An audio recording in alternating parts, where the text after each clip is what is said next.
혹시 깻잎을 특정 음식과 같이 먹고 혈관이 꽉 막혀 신장이 망가졌다는 이야기 들어본 적 계신가요?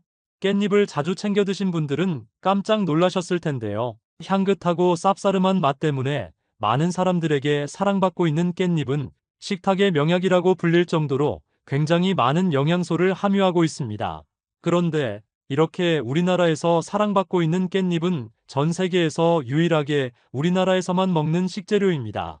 외국에서는 주로 약용으로 사용되고 있는데요. 사실 우리나라 또한 깻잎이 그저 고기쌈을 먹을 때 먹거나 국에 넣어 먹을 때 향긋한 향 때문에 먹는 경우가 많은데요. 하지만 깻잎 속에는 우리가 몰랐던 정말 놀라운 효능이 숨겨져 있습니다. 깻잎에는 피톨이라는 성분이 함유되어 있는데요. 이 성분이 우리 몸속의 암세포만을 골라 제거해주고 천연 항암제라고 불릴 만큼 깻잎은 항암 효과가 굉장히 뛰어난 식품입니다. 이뿐만이 아닙니다. 치매에 도움이 되는 로즈마리산 성분도 다량으로 함유되어 있기 때문에 하루에 5장 정도씩 꾸준히 깻잎을 섭취하면 치매를 예방하는데 굉장히 좋습니다. 하지만 몸에 무조건 좋다고만 생각했던 깻잎도 함께 먹으면 건강을 해치는 음식들이 있으며 심지어 절대로 먹지 말아야 할 사람들도 있다는 사실을 알고 계셨나요? 잘 알고 드셔야 건강에 도움이 되기 때문에 깻잎과 함께 먹으면 좋은 궁합인 음식과 좋지 않은 궁합을 알려드릴게요. 그래서 오늘은 깻잎이 독이 될 수 있는 최악의 경우 3가지와 함께 먹으면 최고의 궁합을 자랑하는 음식 3가지에 대해 알려드리겠습니다. 마지막에 깻잎을 보약처럼 먹는 꿀팁이 있으니 꼭 끝까지 시청해 주시고요. 혹시 아직 구독 안 하신 분들 계신가요? 그러면 바로 밑에 구독과 좋아요를 먼저 꾹 눌러주세요. 소중한 분들께도 많이 공유 부탁드립니다. 이제부터 깻잎을 꼭 드셔야 할 기적 같은 3가지 효능, 그리고 깻잎과 최악의 궁합을 이루는 음식 3가지와 깻잎의 건강 효능을 극대화할 수 있는 최고의 음식 3가지를 알려드리겠습니다. 깻잎의 놀라운 효능 중 첫 번째는 뼈 건강에 매우 좋습니다. 많은 분들이 깻잎을 꾸준히 먹으면 골다공증 예방에 좋다는 말은 처음 들어보셨을 텐데요. 하지만 깻잎을 하루에 5장 정도씩 꾸준히 먹는 것만으로도 뼈를 매우 튼튼하게 만들어줍니다. 우리나라 성인 기준 30대가 되면 골밀도가 최대치로 강해졌다가 50대가 되면서부터 골 밀도가 점점 약해지고 뼈에 구멍이 생기는 골감소증이 생기기 시작하면서 심하면 골다공증이 생기게 되는데요. 그렇기 때문에 50대 이후부터는 뼈 건강에 좋은 음식을 꾸준히 먹는 것이 굉장히 중요합니다. 그 중에 하나가 바로 깻잎입니다.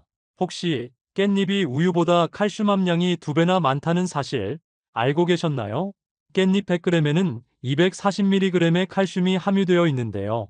이는 우유의 칼슘 함량의 2배이고 시금치에 들어있는 칼슘의 무려 7배나 많은 양입니다. 고기를 먹거나 식사를 하실 때 깻잎과 함께 쌈채소를 꾸준히 섭취하면 뼈 건강에 큰 도움이 됩니다. 깻잎의 놀라운 효능 중 2번째는 치매 예방에 매우 좋습니다. 우리가 잘 아는 들기름의 경우 오메가3 함량이 굉장히 풍부해서 뇌신경세포를 원활하게 만들어주기 때문에 치매 예방에 좋다고 말씀드렸는데요. 깻잎도 들기름 못지않게 오메가3 함량이 풍부합니다. 뿐만 아니라 깻잎에는 치매에 좋은 독특한 성분이 하나 더 들어있는데요. 바로 로즈마리산이라는 성분입니다. 이 로즈마리산은 우리가 잘 아는 로즈마리 허브꽃에 들어있는 성분인데요. 로즈마리 허브꽃의 냄새를 맡아보면 굉장히 향기롭고 향긋한 향이 나는 것을 알 수 있습니다. 이 향을 내는 성분이 바로 로즈마리 속에 함유된 로즈마린산입니다. 신기하게도 이 성분이 깻잎에도 들어있는 것이 확인되었는데요. 이 성분을 섭취할 경우 뇌세포의 대사 기능을 촉진시켜서 기억력을 좋게 할 뿐만 아니라 치매를 막아주는 아세틸콜린 분비를 확대시켜주기 때문인데요. 아세틸콜린은 뇌의 신경세포에서 분비되는 신경전달물질로 인지기능과 매우 관련이 높은 기능입니다. 치매 환자의 대부분이 아세틸콜린을 분비하는 신경세포가 파괴되어 아세틸콜린 결핍으로 인해 기억력이 저하된다고 하는데요. 하루에 5장 정도 깻잎을 꾸준히 먹으면 치매 예방에 매우 좋습니다. 깻잎의 놀라운 효능 중 3번째는 항암 효과에 매우 좋습니다. 깻잎 속에는 피톨이라는 성분이 함유되어 있는데요. 여러 연구에 따르면 이 성분이 몸속 여기저기에 퍼져 있는 암세포만을 골라 제거해주는 효능이 있다고 발표되었습니다. 이뿐만이 아닙니다. 깻잎 속에는 플라보노이드와 페놀산 성분이 풍부한데요. 보통 고기를 구울 때 발생하는 독성 물질인 벤조피렌 등의 유해 물질을 깻잎 속에 함유된 플라보노이드와 페놀산 성분이 암을 유발하는 독성 물질을 제거하는 데 큰 도움이 되는데요. 평소에 고기를 구워 드시는 것을 좋아하시는 분이라면 무조건 깻잎과 함께 먹는 것이 건강에 큰 도움이 됩니다. 하지만 이렇게 몸에 좋은 깻잎이라 하더라도 잘못 드시면 독이 될 수 있는데요. 첫 번째로 최악의 궁합 음식은 바로 깻잎장아찌입니다. 입맛이 없을 때 깻잎장아찌 하나 올려 먹으면 밥도둑이 따로 없는데요. 하지만 지금까지 밥 반찬으로 즐겨 먹던 깻잎장아찌에 엄청난 양의 나트륨과 식품 첨가물이 들어간다는 사실 알고 계셨나요? 깻잎장아찌의 나트륨 함량은 100g당 1800mg으로 세계보건기구가 권장하는 하루 최대 나트륨 섭취량인 2000mg에 육박합니다. 만일 하루에 이렇게 많은 양의 나트륨을 계속 섭취하게 되면 뇌졸중과 고혈압에 문제가 생기고 결국 암을 유발하는 다양한 심혈관 질환의 원인이 될 수 있기 때문에 깻잎장아찌는 웬만하면 적게 먹는 것이 건강에 도움이 됩니다. 또한 시중에 판매되는 일부 깻잎장아찌 역시 문제가 되는데요. 바로 방부제 때문입니다. 방부제는 식품의 부패를 방지하고 긴 시간 음식을 보존하기 위해서 르빈산 칼륨이나 안식 향산나트륨이라는 화학물질이 들어가게 됩니다. 이러한 방부제를 계속해서 섭취하게 되면 면역력 체계에 방해가 되고 체내에 독성물질이 쌓이게 되는데요. 결국 몸에 알레르기를 유발해서 몸이 망가지게 되는 원인이 되기 때문입니다. 따라서 깻잎 장아찌를 먹는다면 되도록 시중에서 구입하는 것보다는 직접 장아찌를 만들어 먹는 것이 건강에 도움이 되는데요. 만들 때도 소금과 설탕의 양을 줄이고 빠른 시일 내에 먹는 것이 건강에 도움이 됩니다. 그렇다면 지금부터 암 예방과 치매 예방에 좋은 깻잎을 보약처럼 먹을 수 있는 방법에 대해서 알려드릴게요. 깻잎과 첫 번째 궁합으로 함께 드시면 좋은 최고의 식품은 돼지고기입니다. 돼지고기는 고단백질 식품으로 몸의 근육과 관절에 붙은 연골을 짱짱하게 만들어주고 돼지고기의 불포화 지방산은 기력이 부족할 때 빠르게 에너지를 회복시켜 주는데요. 하지만 돼지고기를 먹을 때의 가장 큰 문제는 역시 동물성 지방입니다. 돼지고기를 수육처럼 삶아서 먹는 경우 큰 문제가 되지 않지만 많은 분들이 삶아 먹기보다는 구워 먹기 때문에 문제가 되는데요. 돼지고기를 그릴이나 숯불에 고온으로 조리하면서 발생하는 연기가 바로 암을 유발하는 1급 발암물질인 벤조피렌인데요. 하지만 이때 깻잎과 같이 먹으면 암 유발을 막을 수 있는데요. 깻잎에 함유된 베타카로틴 성분이 돼지고기를 구울 때 발생하는 불순물과 활성산소를 제거해 주기 때문입니다. 그럼 반대로 깻잎도 이렇게 먹으면 정말 독이 되는데요. 두 번째로 말씀드릴 깻잎이 최악이 되는 경우는 바로 잔류농약입니다. 혹시 잔류농약이 많이 묻어있는 채소가 무엇인지 알고 계신가요? 바로 상추와 시금치 그리고 깻잎입니다. 최근 3년간 식품의약품 검사에서 잔류농약 성분이 기준치를 초과한 채소로 적발된 건수가 470건이 넘었다고 하는데요. 심각한 것은 깻잎 역시 기준치의 100배 이상 초과한 경우도 있다고 합니다. 이런 잔류농약이 묻어있는 채소를 먹을 경우 피부 질환은 물론 신장이 망가져서 건강에 문제가 생기기 때문입니다.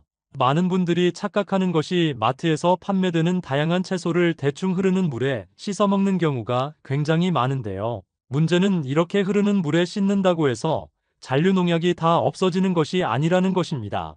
따라서 깻잎을 씻을 때는 세척법이 굉장히 중요한데요. 깻잎을 물에 5분 정도 담궈 두었다가 30초 정도 흐르는 물에 씻으면 되는데요. 씻을 때는 깻잎 뒷면끼리 서로 비벼가며 씻으면 대부분의 잔류농약을 효과적으로 제거할 수 있습니다.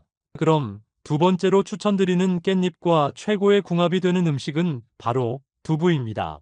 두부는 식물성 단백질이 풍부해서 육류의 단백질을 대신해서 먹기 좋고 육류에 비해서 소화가 잘 되기 때문에 소화기관이 약한 사람들에게 단백질 보충에는 콩두유와 두부가 최고입니다. 또한 두부는 식물성 호르몬인 이소플라본이 풍부해서 갱년기의 호르몬 균형을 유지하고 증상을 완화하는 데 큰 도움이 되는데요. 이렇게 건강에 좋은 두부를 깻잎과 같이 먹으면 보약이 됩니다. 두부에 들어있는 펩타이드 성분이 혈압을 안정적으로 잡아주고 리놀레산 성분이 콜레스테롤 수치를 낮춰줘서 혈관 질환을 예방하는데요. 다만 두부에는 항암 효과가 부족하기 때문에 깻잎과 같이 먹게 되면 몸속에 떠도는 암세포와 독소를 없앨 수 있습니다.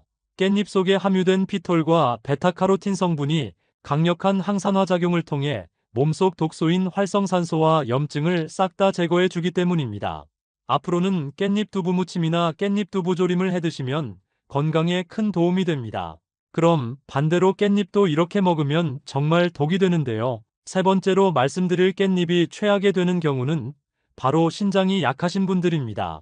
깻잎에는 칼륨과 엽산 등 다양한 영양분이 함유되어 있는데요. 그 중에서도 칼륨 성분이 특히 많이 함유되어 있습니다. 칼륨은 인체에 꼭 필요한 무기질로서 신경과 혈압을 조절하는 기능을 하는데요. 건강한 사람의 경우 칼륨을 권장량보다 초과해서 섭취하더라도 대부분 소변으로 배출되어 큰 문제가 되지 않지만 신장이 약한 사람의 경우 칼륨 배출이 제대로 되지 않아 체내에 고칼륨 혈증으로 인한 문제가 생기기 때문에 근육에 힘이 빠지거나 심장이 빠르게 뛰는 증상이 생기고 심한 경우 부정맥이나 심장마비까지 올 수 있기 때문에 반드시 주의하셔야 합니다. 그럼 세 번째로 추천드리는 깻잎과 최고의 궁합이 되는 음식은 바로 가지입니다. 가지는 식이섬유가 풍부해서 장운동 및 변비 예방에 좋고 가지에 함유된 안토시아닌과 클로로겐산 성분은 강력한 항산화 성분으로 체내 활성산소를 제거하고 노화를 방지하는 데 큰 도움이 되는데요. 이렇게 건강에 좋은 가지를 깻잎과 같이 먹으면 보약이 됩니다. 깻잎에는 가지에 부족한 비타민과 미네랄이 풍부한데요. 특히 깻잎의 풍부한 비타민 A는 시력과 면역력 강화에 큰 도움이 되기 때문입니다.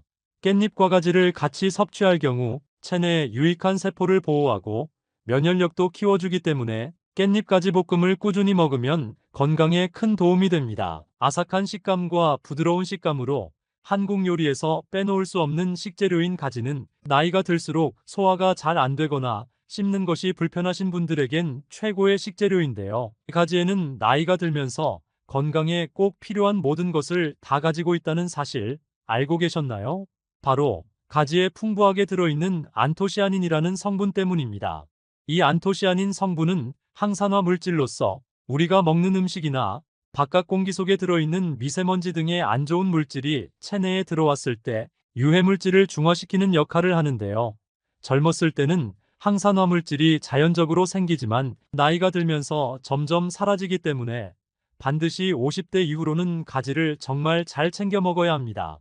항산화 물질이 몸 안에 풍부하면 몸속에 쌓인 노폐물로 인한 각종 염증 제거에 탁월하고 혈중 콜레스테롤 수치를 낮춰줘서 심장질환이나 심근경색 그리고 뇌졸중을 예방하는 데 뛰어난데요. 무엇보다 우리 몸의 제일 중요한 면역력을 높여주기 때문에 꾸준히 무침이나 구이로 먹으면 건강에 매우 좋습니다.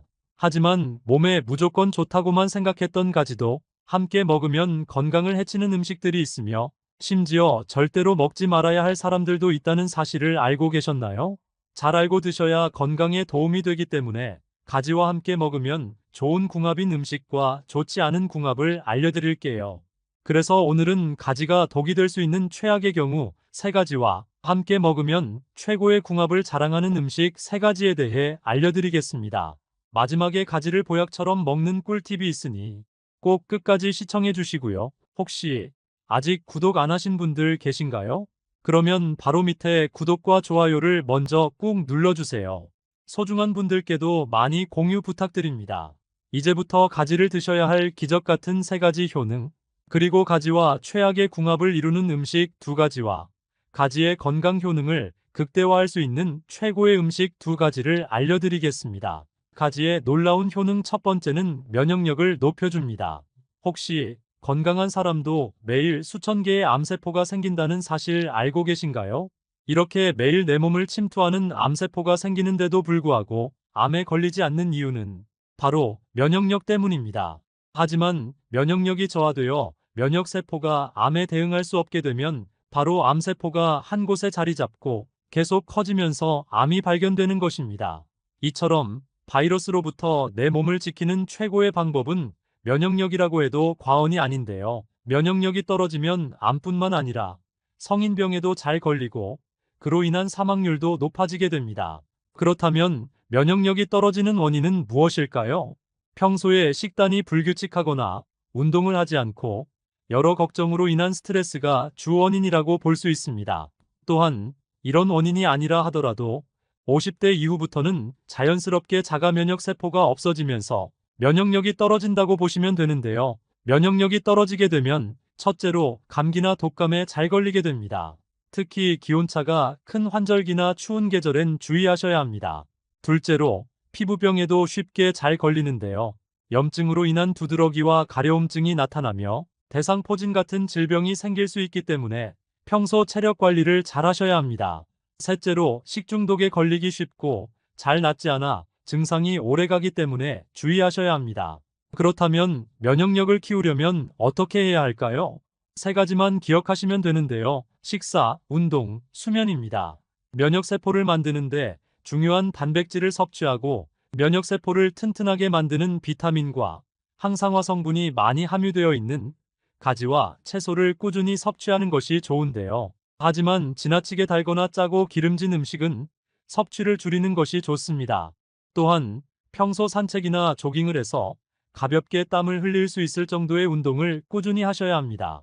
매일같이 가벼운 운동 습관을 가진 사람은 면역력이 높아서 추운 날씨에도 감기나 독감이 걸려도 증상이 심해지지 않습니다. 또한 이 면역세포는 장내의 대략 70%가 자리 잡고 있기 때문에 유산균이 풍부한 발효식품과 식이섬유가 풍부한 채소를 자주 섭취하는 것이 튼튼한 장을 만들어 건강한 면역세포를 유지할 수 있습니다. 가지의 놀라운 효능 두 번째는 변비와 대장암 예방에 매우 좋습니다. 가지에 함유된 식이섬유는 우리 몸속의 콜레스테롤을 조절해서 장 운동을 원활하게 도와주는데요. 식이섬유도 소화와 흡수 과정에서 수분 이용 여부에 따라 수용성 식이섬유와 불용성 식이섬유로 나뉩니다. 수분을 이용하는 식이섬유는 주로 귤이나 사과 그리고 바나나와 견과류에 많이 들어있고 불용성 식이섬유는 고구마나 감자 그리고 가지를 비롯한 채소류에 많이 들어있는데요. 수용성 식이섬유는 심장병의 주원인이 되는 콜레스테롤과 중성지방을 낮춰서 심장 건강에 도움을 주고 체내에 쌓인 영양분의 찌꺼기인 담즙산을 몸 밖으로 배출시켜줍니다. 또한 수용성 식이섬유는 대장벽에 붙어있는 지방을 흡착해서 지방 찌꺼기가 몸에 쌓이지 않고 배출되도록 도와주기 때문에 우리 몸의 독성물질을 제거해서 비만을 예방하는 데 큰 도움이 됩니다. 또한 불용성 식이섬유는 변비와 대장암을 예방하는 데 최고의 명약이 되는데요. 불용성 식이섬유는 수분 흡수력이 뛰어나서 대장에 쌓인 변의 부피를 키워 변을 부드럽게 해서 장을 통과하는 속도를 높이고 장내 유익한 세균을 증식시켜 장 운동을 촉진해서 변비를 싹 없애줍니다. 그렇기 때문에 식이섬유가 풍부한 가지를 꾸준히 섭취하면 변비와 대장암 예방에 큰 도움이 됩니다. 가지의 놀라운 효능 세 번째는 당뇨 예방에 매우 좋습니다. 현재 우리나라에 당뇨병 환자가 몇 명 정도 되시는지 아시나요? 무려 600만 명 이상이 당뇨병으로 고생하고 있습니다. 특히 요즘은 젊은 연령층인 20대에서도 당뇨 환자가 급증하고 있는데요. 당뇨병은 만성질환으로 평소 잘 관리하지 못하면 고혈당으로 인해 여러 가지 합병증을 유발하기 때문에 특히 나이가 들수록 주의하셔야 하는데요. 주로 서구화된 식사인 튀김과 고기 같은 고지방 음식, 그리고 운동 부족으로 인해 환자들이 발생하고 있습니다. 예방하는 방법은 미네랄과 식이섬유가 풍부한 과일이나 채소 등을 자주 섭취하고 기름이 많은 고기나 가공식품 등은 피하시는 것이 좋은데요. 이런 당뇨 예방에 정말 좋은 식품 중 하나가 바로 가지입니다. 가지는 수분 함량이 90%에 가까워 낮은 칼로리와 높은 식이섬유를 가지고 있어 쉽게 포만감을 가져와 식사량을 줄여주기 때문에 다이어트와 동시에 혈당을 천천히 높이는 효과가 있어 당뇨 환자에게 거의 매일 나오는 반찬 중 하나인데요. 당뇨에 좋은 반찬으로는 표고버섯볶음이나 애호박, 멸치, 고사리 무침, 브로콜리 같은 음식과 곁들여 먹으면 최고의 당뇨 예방 식단이 됩니다. 하지만 이렇게 몸에 좋은 가지라 하더라도 잘못 드시면 독이 될 수 있는데요. 첫 번째로 최악의 궁합 음식은 바로 식용유입니다. 아마도 건강을 생각하고 다양한 요리를 식용유로 만들어 드신 분들은 깜짝 놀라실 텐데요. 지금 여러분이 사용하고 있는 식용유가 암을 유발할 수도 있다는 것입니다. 요즘은 물가도 너무 많이 올라서 외식 한번 하려면 큰 맘을 먹고 해야 할 지경인데요. 그렇다 보니 많은 가정에서 요리를 해 드시는 경우가 굉장히 많습니다. 저 또한 건강에 좋은 계란 후라이를 즐겨 먹는데요. 그런데 이때 사용하는 식용유나 카놀라유, 그리고 포도씨유가 우리 건강을 심각하게 위협하고 있다는 사실 알고 계셨나요? 시중에서 저렴한 이유로 콩기름을 많이 사용하시는데요. 콩기름은 웬만하면 집에서 사용하는 것을 피하시는 것이 좋습니다. 그 이유는 오메가6 함량이 높기 때문인데요. 오메가6 함량이 높으면 몸속 염증 수치가 높아지고 혈관이 딱딱해져서 다양한 성인병을 유발합니다. 실제로 콩은 영양이 굉장히 풍부하지만 시중에서 파는 일부 콩기름은 저렴하게 만들기 위해 콩을 유기용매에 녹여서 추출하기 때문에 영양 성분이 거의 없습니다. 또한 건강을 망치는 최악의 식용유 두 번째는 바로 카놀라유입니다. 카놀라유는 유채꽃 씨앗에서 추출한 기름이고 1970년도 캐나다에서 처음으로 생산한 기름인데요. 카놀라유는 산화적 안정성이 가장 낮아서 쉽게 변질되고 산패됩니다. 그뿐 아니라 일부 카놀라유 역시 압착 방식으로 짜내는 것이 아니라 유기용매를 통해 기름을 추출하기 때문에 핵산 같은 것이 혼입될 수 있는데요. 그 외에도 오랜 기간 섭취하면 치매 발병 원인으로 알려진 아밀로이드 플라크가 유발된다는 연구 결과도 있습니다. 또한 카놀라유는 포도씨유와 함께 트랜스 지방이 높은 식용유로 알려져 있는데요. 트랜스 지방은 몸에 염증을 유발할 뿐만 아니라 콜레스테롤 수치를 높여서 뇌졸중과 심근경색 등 심혈관 질환을 유발할 수 있습니다. 또한 건강을 망치는 최악의 식용유 세 번째는 바로 포도씨유입니다. 포도씨유는 발연점이 식용유 중 가장 높지만 고온에 취약해서 고온에 가열 시 산패되는 정도와 트랜스 지방으로 전환되는 정도가 식용유 중 가장 높습니다. 그러므로 포도씨유로 튀김이나 고열로 음식을 볶는 요리에 사용하시면 뇌졸중이나 심근경색, 그리고 암까지 걸릴 수 있기 때문에 반드시 주의하셔야 합니다. 그렇다면 요리할 때 어떤 기름을 써야 하는 것일까요? 추천드리는 세 가지 건강한 오일은 올리브 오일, 아보카도 오일 그리고 현미유입니다. 그 중에서 가장 안전하고 건강한 오일은 아보카도 오일인데요. 하지만 아보카도 오일의 가장 큰 단점은 가격이 비싸다는 것입니다. 그리고 올리브 오일의 경우에는 엑스트라 버진을 먹어야 하는데요. 튀김 요리와 같은 고온에서는 올리브 오일도 쉽게 산패가 되기 때문에 중불 이하로 사용하는 간단한 요리에는 올리브 오일을 뿌려서 먹으면 좋고 고온의 요리의 경우에는 현미유를 사용하시는 것이 가장 좋습니다. 또한 많은 분들이 들기름과 참기름에 대해서도 질문해 주시는데요. 밥을 비벼 먹거나 음식에 뿌려 먹는 기름 역시 참기름보다는 들기름이 오메가3 비율이 훨씬 많고 몸에 해로운 오메가6 비율도 들기름이 훨씬 적기 때문에 웬만하면 참기름보다는 들기름을 사용하시는 것이 건강에 좋습니다. 또한 들기름도 높은 온도에서 볶은 들기름이 아닌 냉압착 방식으로 사용한 들기름을 드셔야 건강에 좋은데요. 고온에서 볶아서 제조한 들기름은 산패된 채로 기름이 만들어져서 들깨의 60% 이상 함유된 몸에 좋은 오메가3 지방산이 싹 다 사라지고 1급 발암물질인 벤조피렌이 발생해서 암을 유발할 수 있기 때문입니다. 그렇기 때문에 들기름을 고르실 때는 섭씨 49도 이하로 착유하는 냉압착 방식 들기름을 선택하셔야 건강에 좋습니다. 가지와 상극인 최악의 음식 두 번째는 가지튀김입니다. 집에서 가지튀김을 즐겨 먹는 분들은 깜짝 놀라셨을 텐데요. 가지튀김은 겉은 바삭하고 속은 촉촉해서 식감도 좋고 소화도 잘 되는 간식이라고 할 수 있는데요. 하지만 가지튀김 역시 맛은 좋지만 건강에는 독이 되는 음식입니다. 왜냐면 가지의 특성상 스펀지처럼 기름을 흡수해버려서 건강에 좋지 않기 때문인데요. 위에서 말씀드린 바와 같이 콩기름과 카놀라유, 포도씨유 같은 기름은 오메가6 함량이 굉장히 많아서 콜레스테롤 수치를 높이고 혈관에 기름 덩어리를 만들기 때문입니다. 또한 이런 기름의 고열로 튀겨낸 가지는 영양 성분이 다 파괴되어 건강에는 최악인데요. 가지튀김을 가끔씩 먹는 것은 괜찮지만 자주 섭취하게 되면 동맥경화와 심근경색 및 뇌졸중 같은 질병을 일으키기 때문에 최대한 섭취를 줄이는 것이 건강에 도움이 됩니다.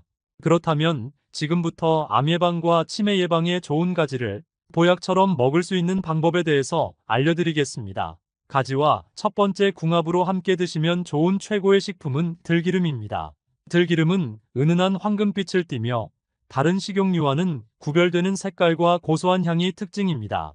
들기름의 주요 성분은 오메가3 지방산과 비타민 E와 같은 항산화 성분도 함유하고 있는데요. 생들기름에 함유된 오메가3 지방산은 콜레스테롤 수치를 낮춰주고 혈압을 조절해줘서 심혈관 건강을 유지하고 심장 질환을 예방하는 데 도움이 되고, 생들기름에 함유된 비타민 E의 항산화 성분은 체내의 유해한 활성산소를 제거해서 감염으로부터 신체를 보호해주기 때문에 면역력을 키우는데도 굉장히 효과적입니다.